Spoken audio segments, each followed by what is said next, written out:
पुणे येथे सकाळ ॲग्रोवनच्या वतीने आयोजित विभागीय सरपंच महापरिषद व पुरस्कार सोहळ्याचे आयोजित करण्यात आले होते.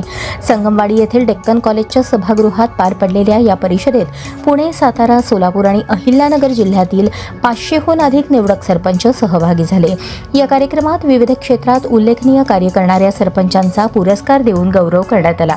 पुरस्कार प्राप्त सर्व सरपंचांचे मनापासून अभिनंदन. हा सन्मान केवळ व्यक्तीचा नसून गावाच्या सर्वांगीण विकासासाठी सातत्याने कार्य करणाऱ्या ग्रामपंचायतींच्या सामूहिक प्रयत्नांचा गौरव आहे.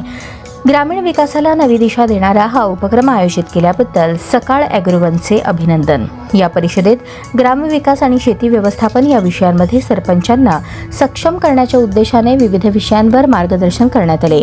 गावांच्या कृषी विकासात सरपंचांची भूमिका, शाश्वत ग्रामविकासाच्या संधी, ग्रामपंचायतींना मिळणाऱ्या निधीचे नियोजन आणि प्रभावी वापर, जलसंधारण, सौर ऊर्जा, डिजिटल सुविधा, स्वच्छता, महिला शेतकरी सक्षमीकरण तसेच शासनाच्या विविध योजनांची प्रभावी अंमलबजावणी या विषयावर तज्ज्ञांनी मार्गदर्शन केले. या परिषदेस कृषी मंत्री दत्तात्रय भरणे, आदर्श गाव संकल्प व प्रकल्प समितीचे कार्याध्यक्ष पोपटराव पवार, सकाळ माध्यम समूहाचे अध्यक्ष प्रतापराव पवार, ॲग्रोवनचे कार्यकारी संपादक रमेश जाधव, यशदाचे महासंचालक डॉक्टर सुहास दिवसे, उपमहासंचालक डॉक्टर मल्लीनाथ कळसेट्टी, जलसाक्षरता केंद्राचे माजी कार्यकारी संचालक डॉक्टर सुमंत पांडे यांच्यासह राज्यातील विविध भागातील सरपंच, लोकप्रतिनिधी आणि मान्यवर उपस्थित होते. परिषदेत अनुभवी, सुशिक्षित युवा तसेच महिला सरपंचांचा सक्रिय सहभाग विशेष लक्ष वेधून घेणारा ठरला.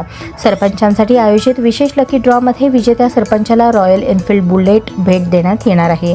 लोकसहभाग, सक्षम नेतृत्व आणि प्रभावी नियोजन ही ग्रामीण विकासाची प्रमुख सूत्रे आहेत. या विचारांच्या बळावर ग्रामीण महाराष्ट्राच्या विकासाला अधिक गती मिळेल असा विश्वास व्यक्त करण्यात आला.